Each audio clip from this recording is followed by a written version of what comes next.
manufacturing facilities that use aluminum to create other products. So it's really, really exciting for our state. And it just is also a confirmation that Oklahoma is the place to be located.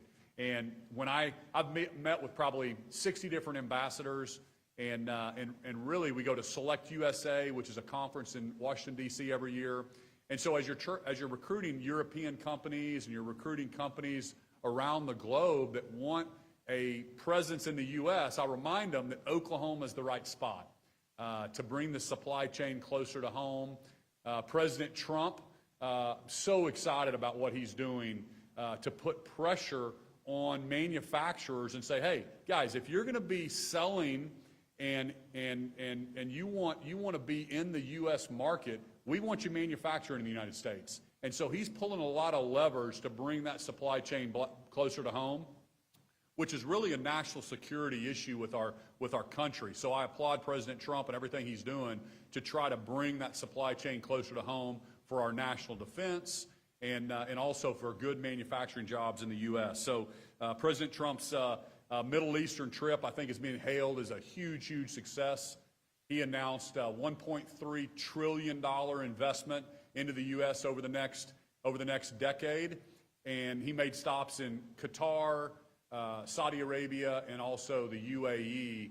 And when he was in the UAE, he was talking about Oklahoma, which was really exciting. He was talking about the first $4 billion of this $1.3 trillion is going to be building a smeltering facility in the great state of Oklahoma. So I was really pumped about that. And he also signed an MOU with Raytheon for EGA to supply gallium to Raytheon, which goes into semiconductors and also some of their critical equipment. And right now, that supply chain is predominantly created by China. That's where all the gallium comes from. And so this is also a huge deal. It's a byproduct of creating aluminum.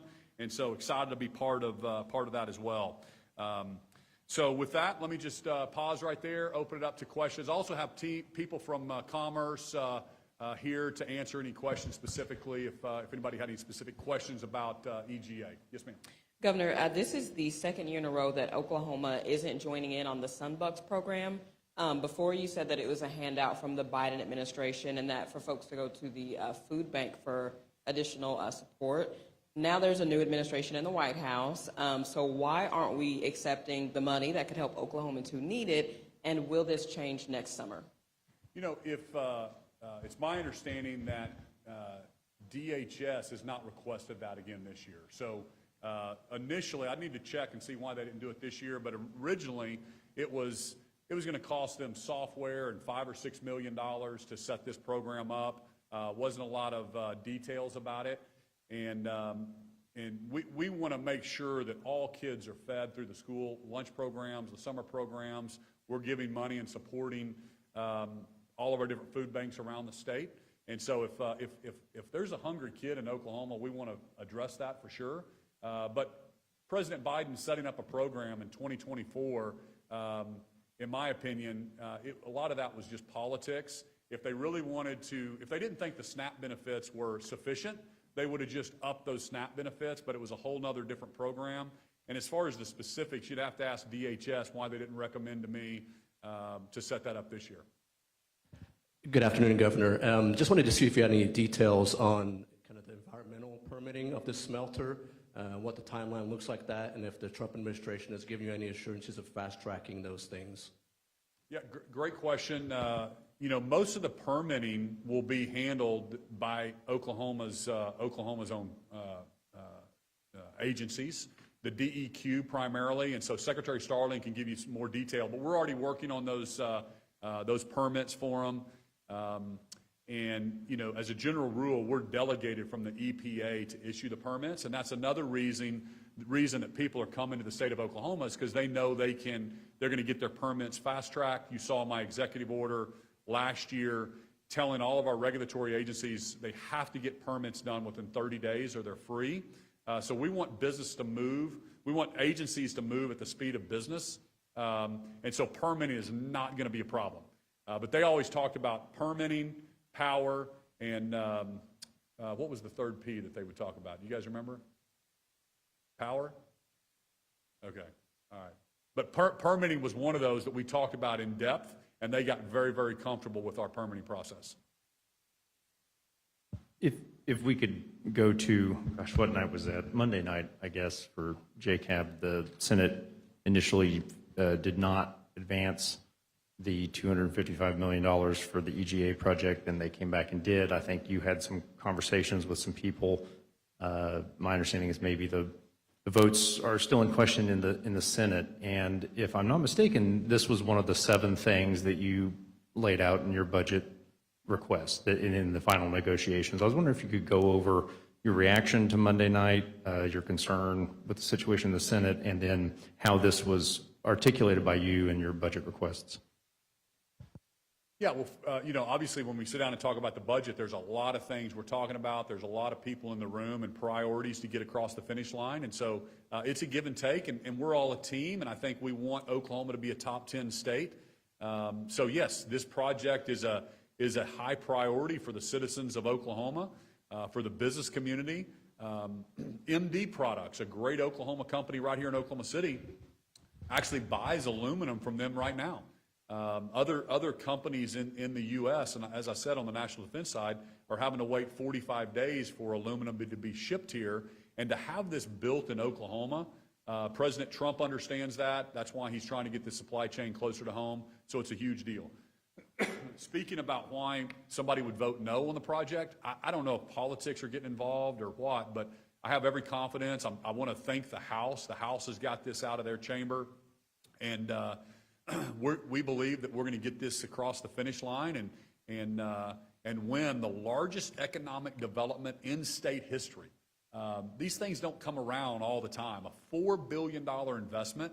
PSO is also stepping up to the table. I've met with their CEO out of Ohio. They're owned by AEP, and they're going to invest $1 billion in Oklahoma just to be ready for this aluminum smelting facility. So there's a reason this hasn't been done in 45 years, and I just applaud President Trump. His effort and his pressing and his pushing is driving manufacturing back to the United States.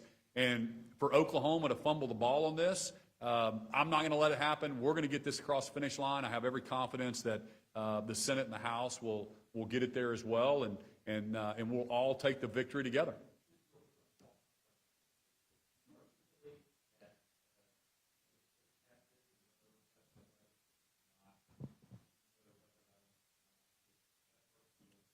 That is part of the deal, correct. If all of the negotiations are done, then I will not veto the budget, and that's exactly right. Can you comment some about the state auditor's report on the Department of Mental Health and their situation over there, including the leadership and its ability to monitor the spending and keeping up with the line items in the budget, such as that? Yeah, and listen, I've been in here now this is my 7th year, and I think I've been reminding everybody in this room and Oklahomans watching, listen, it's going to get worse as we move into next year as well. So you've got a candidate for a higher office issuing a press statement. It happened today, it happened last year, it'll happen more and more as we move closer to the primary election. So you got candidates running for their next office, and I think that's why people get so disillusioned with politics. Instead of doing their job, they're actually running for their next job, and so it's super disappointing. I asked the auditor to audit the last 5 years of financials, and instead they're talking about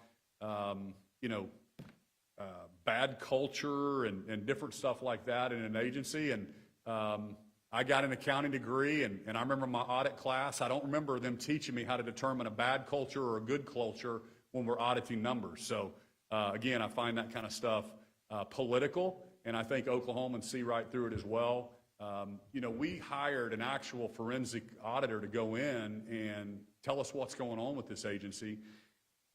David Greenwald and then Robert McCampbell are going to continue to do that. We issued our statement. I think there's a $29 million shortfall that we're going to get plugged. And again, there's 2,000 employees in the state agency, and we're going to figure out what's going on with this bureaucracy. And the person that's running it has fired the CFO and the payroll people, and they keep uncovering things. And this thing is, we're going to get to the bottom of it. But to blame this on the director today and say it's bad culture as we're trying to fix stuff, that's just the bureaucracy fighting change as we're holding people accountable. And remember this, Oklahomans know this. When we look at, remember, you guys were reporting, the media was saying we were cutting mental health, right? That's not true. The same dollars went into mental health, more dollars went in this year than last year. What we're cutting and what we're challenging, that the bureaucracy is fighting, is who are the vendors we're paying? Remember the vendor that made $1.3 million, the CEO, and now he's out bragging, well, I really only make $800,000 now. So he's cut it down to $800,000. So I'm glad I keep pointing that out, but are we holding people accountable with how they spend taxpayer dollars? You bet we are, and that's exactly what Oklahomans want me to do, and I'm going to keep doing it. Governor, it was said that aluminum produced at the EGA plant will go toward aerospace and defense, and as well as other industries. Will Oklahoma Aerospace and Oklahoma companies get first priority? And has conversations started with companies and EGA? You know, I don't know specifically if they're going to get first priorities, but I know the proximity is going to be very, very helpful to our companies here. And we're already having other companies say, hey, we want to be located next to a facility like this. You guys have a comment on that? Yeah, okay. So we know companies will be located close to that because maybe they want delivery of liquid aluminum versus the billets. Billets, yeah, the billets that are delivered normally. And so I know that the companies that are buying aluminum are really, really excited about a brand new state-of-the-art smelter here located in the U.S.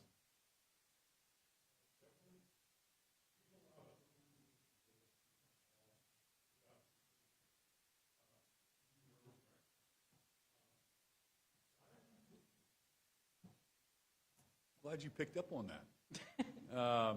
So, no, I mean, here's the deal. I mean, Oklahomans that are listening to me, most people think it's super weird that we have 500 new bills every single year.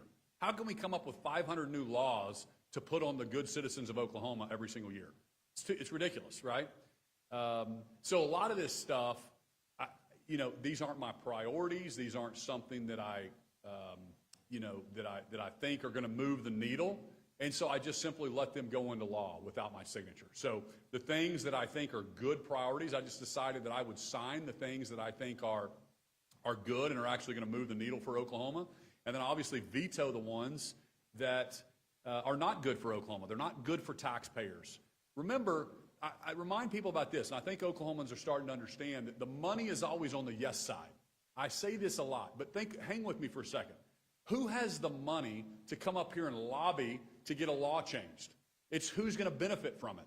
They can hire the lobbyists, they can come out into this building, and they can kind of work the halls. The money is never on the no side. The citizens of Oklahoma don't get together and hire lobbyists to come up here to say, cut my taxes, because there's no money on that side. So that's what I represent. I represent the no side. I represent the citizens of Oklahoma that don't have the resources to come up here to get their voice heard. So you've got to really convince me to be a yes, and I'm going to start as a no, and you're going to have to really convince me that this is good for Oklahomans and for the taxpayers.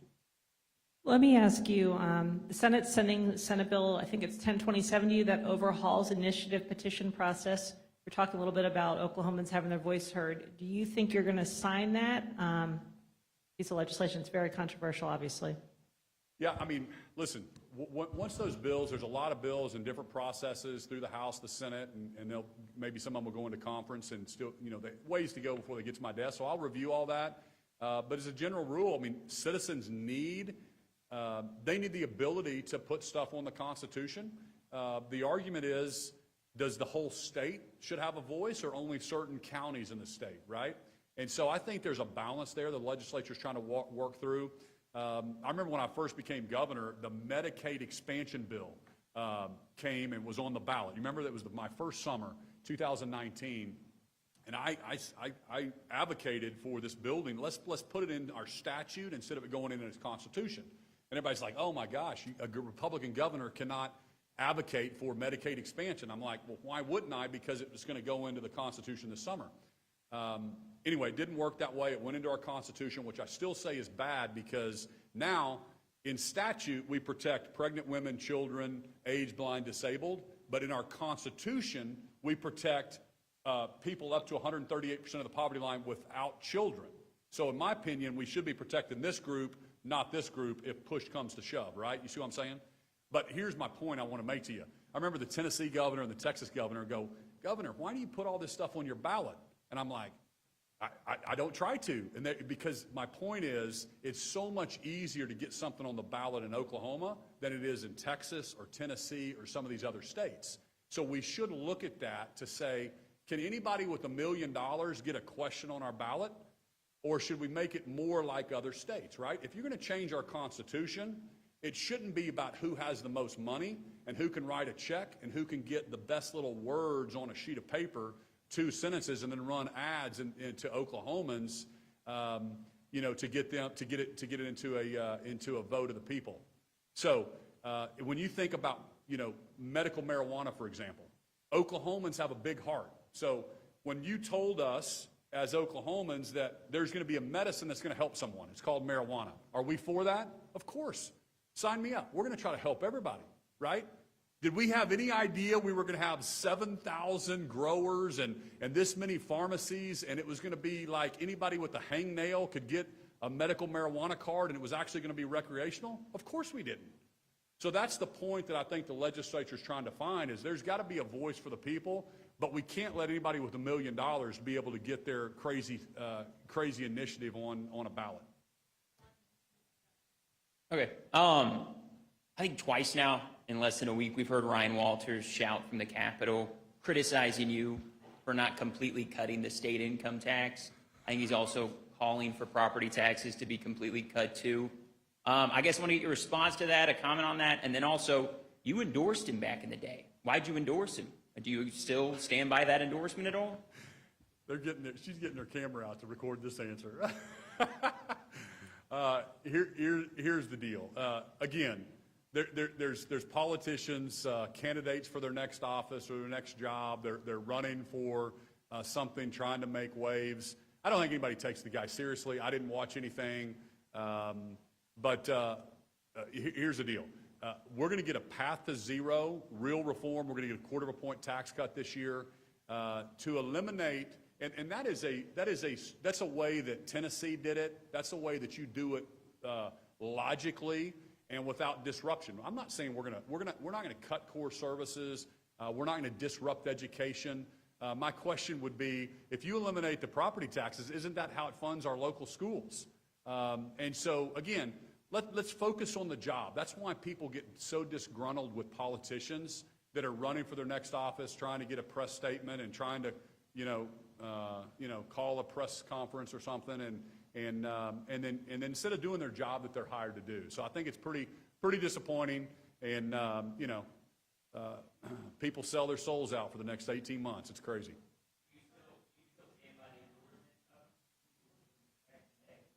Listen, I think you know the answer to that.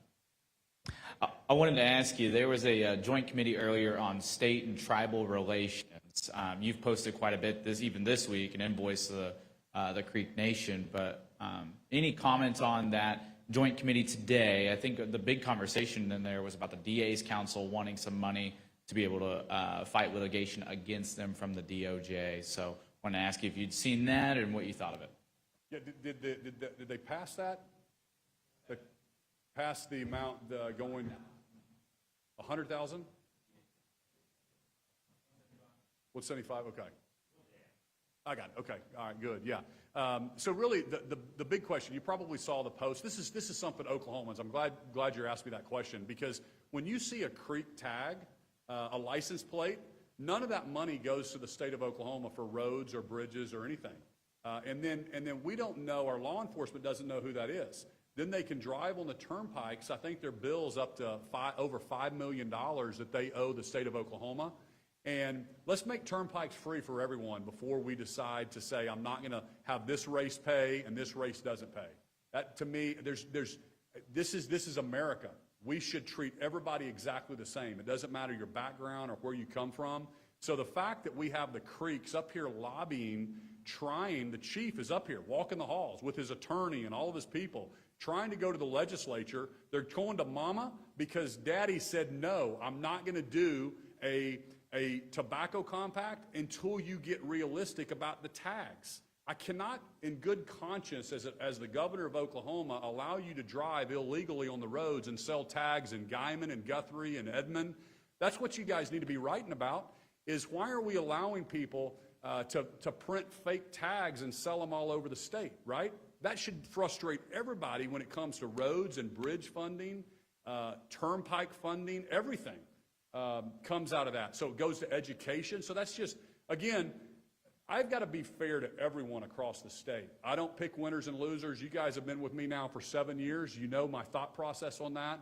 And the fact that we're silent on this because they're big advertisers and they're pushing money into running commercials, ask yourself why you can't run these articles in your newspapers and on your television stations because your editors aren't letting you. Ask them. Ask them that. Why don't you guys tell me why you're not running that article? That's the real question that Oklahomans want to know about. Hey, I know you are. What? The DA's council question, 100%, I'm absolutely for that. So what happened was the DA's, so it was Ballard and Claremore and Iskey and Okmulgee. So two DAs that are locally elected by their constituents are trying to protect their citizens. If I remember correctly, there was a child pornography case. And so there was an Indian from another state. So let's say he's from California. So he's a Californian. He comes to Claremore and is producing child porn. They try to get the U.S. attorneys to prosecute him, and they won't do it. And so Ballard, the district attorney who is elected to defend and protect the citizens of his county, files a criminal charge against this person, okay, this Californian. Well, the tribes sue Ballard. The Biden Department of Justice sued Ballard, our district attorney, and said, no, you can't prosecute this Indian because it's on reservation. And we're like, what do you mean? This is a California guy that's producing child porn in Oklahoma. Every Oklahoman that watches this, they're like, that makes total sense, Governor. Our district attorney that we elect in Claremore should be able to protect our citizens. And if there's somebody breaking the law, I don't care what color they are or what race they are, we're going to prosecute that crime and we're going to hold them accountable. But there's these crazy rules after McGirt that now the Biden Department of Justice is coming in saying that Ballard didn't have the authority, so he's sued. And so, yes, our Attorney General would not defend Ballard, and so we have to now go get money to defend our own district attorneys to be able to fight these cases against the United States government. So we've also asked President Trump's Department of Justice, hey, you need to drop that case. That's ridiculous. That was Biden suing them on the way out the door. And so we think that the President Trump's Department of Justice is going to drop that. But the problem is the tribes know that too, so they've already intervened in that case, and they brought their own charges. So now I have the Creeks probably, and I don't know if the Cherokees have all sued our county district attorneys trying to prosecute a child pornography person. So Oklahomans don't get this, but this is all the legal stuff that's happening behind the scenes as myself, Ballard, Iskey, is just trying to protect Oklahomans regardless of your race. Y'all need to write about this kind of stuff. Oklahomans need to know what's happening behind the scenes. Thanks, everybody.